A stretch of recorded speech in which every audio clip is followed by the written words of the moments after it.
Hello everyone, this is Salish Kumar and welcome to SKC, the simplest and funny way of understanding the concept. ये video number 42 है real number class 10th का। और video आपको अच्छा लगता है तो please like subscribe and share जरूर करें। क्वेश्चन काफी अच्छा देखिए। In a seminar the number of participants in Hindi, English and mathematics are 60, 84 and 108 respectively. Find the minimum number of rooms required if in each room the same number of participants are to be seated and all of them being in the same subject. Question बोला है कि एक seminar हो रहा है। अब एक कोई सेमिनार है या फिर कोई मान लीजिए कोई भी ओकेजन है, उसमें क्या हो रहा है कि आप बहुत सारे स्टूडेंट्स पार्टिसिपेट्स करने वाले हैं। और उसमें क्या है कि पार्टिसिपेंट्स जो होंगे सेमिनार में वो तीन कैटेगरी से होंगे। एक हिंदी का अलग ग्रुप होगा, एक इंग्लिश का होगा और एक मैथमेटिक्स का होगा। मान लीजिए तीन ग्रुप के स्टूडेंट होंगे, हिंदी, इंग्लिश और मैथमेटिक्स, जिनका नंबर यहाँ दिया हुआ है। अब क्वेश्चन में बोला है कि आप मान लो मैनेज कर रहे हो, ठीक है, आप रूम मैनेजर समझ लो अपने आप को, और आपको क्या करना है, उन सबको रूम में बैठाना है। कंडीशन ये है कि एक रूम में जो भी रूम में आप जिसको बैठाओगे उसमें एक ही तरह के पार्टिसिपेंट्स होने चाहिए। मान लो जैसे कि आप एक रूम में बैठाए, उसमें हिंदी वालों को बैठाए तो सिर्फ हिंदी वाले होंगे, मैथ्स वाले नहीं होंगे, सिर्फ हिंदी वाले पार्टिसिपेंट। हाँ, ये अगर वो रूम में नहीं अट पाया तो आप दूसरा रूम लो, उसमें भी सिर्फ हिंदी वाला ही बैठाना है। जब तक कि रूम जब तक आप लो तब तक, जब तक नया रूम लेते रहेंगे तब तक लेंगे जब तक हिंदी वाले सारे पार्टिसिपेंट्स बैठ ना जाए। और दूसरा और इसी टाइप से हम लोग को मैथ्स वालों को बैठाएंगे एक रूम में। जिस रूम में भी मैथ्स वालों को बैठाओगे उसमें सिर्फ मैथ्स वाले ही होंगे, ठीक है, हिंदी वाले और इंग्लिश वाले नहीं होंगे, सिर्फ मैथ्स वाले। और उसमें नहीं हटेगा फिर एक और रूम लेंगे मैथ्स वालों के लिए। और उसी टाइप से हम लोग हिंदी वालों और इंग्लिश वाले और मैथमेटिक्स वाले तीनों को अलग अलग रूम में बैठाते जाएंगे। अब क्या करना है, एक और कंडीशन ये है कि पहला तो एक रूम में, मतलब एक जो रूम में बैठे उसमें एक ही तरह के पार्टिसिपेंट्स होंगे। दूसरा बोला है कि आप जितने सारे रूम होंगे उनमें सारे इक्वल नंबर ऑफ पार्टिसिपेंट्स होंगे।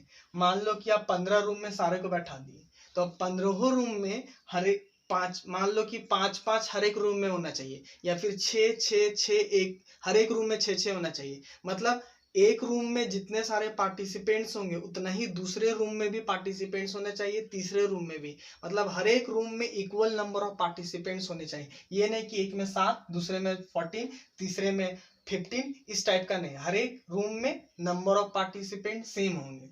जैसे कि मान लीजिए मैं छोटा पहले समझा लेता हूँ कि एक 6, मान लीजिए कि हिंदी वाले आप कम डाटा कर दिए, यही क्वेश्चन है, कम डाटा कर दे रहे हैं। मान लीजिए 6 हिंदी वाले स्टूडेंट है, 9 इंग्लिश वाले स्टूडेंट है और मैथमेटिक्स जानते सब पढ़ते हैं तो 12 है, ज्यादा है उसमें।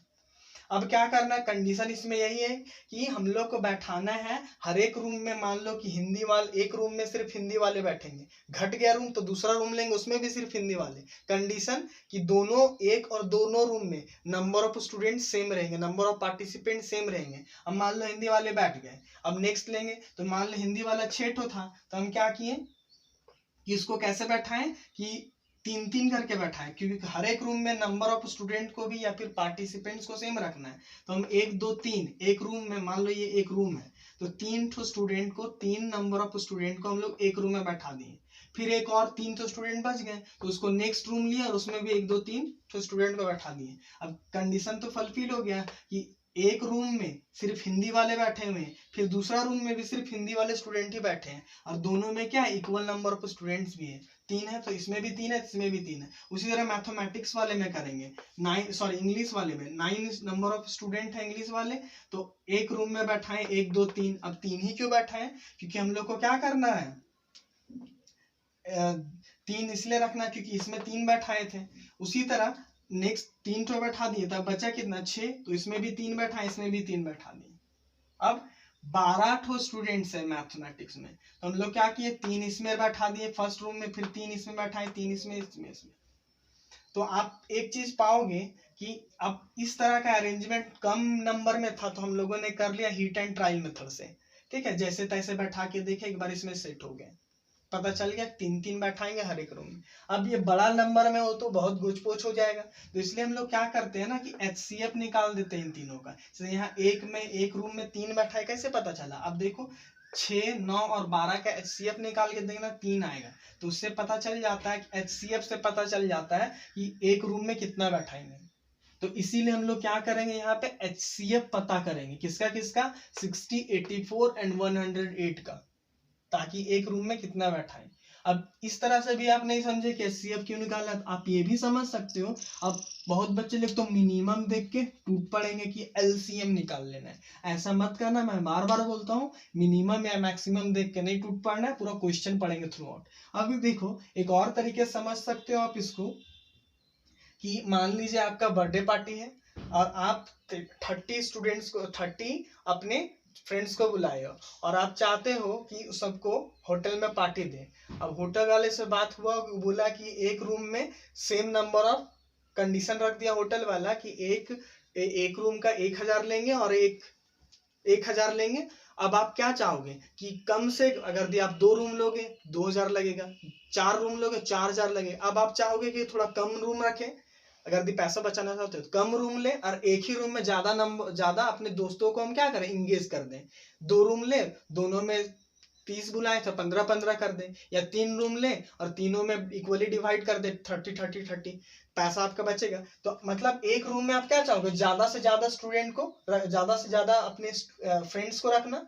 तो आप क्या ज्यादा, एक रूम में क्या चाहोगे, ज्यादा से ज्यादा रखना। इसीलिए हम लोग क्या निकाल रहे हैं यहाँ पे, मैक्सिमम। मिनिमम को साथ कंफ्यूज मत होना कि LCM निकालना है। अब क्वेश्चन तो हो गया, अब क्या करेंगे, the number of participants in each room निकालने के लिए समझा चुके हैं। HCF निकालेंगे 60, 84 एंड 108 का। अब इन तीनों का हम लोगों ने HCF निकालने के लिए प्राइम फैक्टराइजेशन कर रखा, आप खुद से कर लेना या देख लेना, या फिर आप लॉन्ग डिवीजन से भी निकाल सकते हो इन सबका HCF। अब 60 इज इक्वल टू क्या आ जाएगा, 2 का square into 3 into 5, 84 is equal to 2 का square into 3 into 7, 108 is equal to 2 का स्क्वायर इंटू 3 का क्यूब। नंबर ऑफ पार्टिसिपेंट निकालने के लिए HCF निकालना था ये सबका, तो क्या हो जाएगा, number of participants in each room. अब हर एक रूम में नंबर ऑफ पार्टिसिपेंट्स का कैसे निकलेगा, कितना है, तो HCF, तो यहाँ पे देखो 2 दोनों जगह है, तीनों में है और 3 भी है।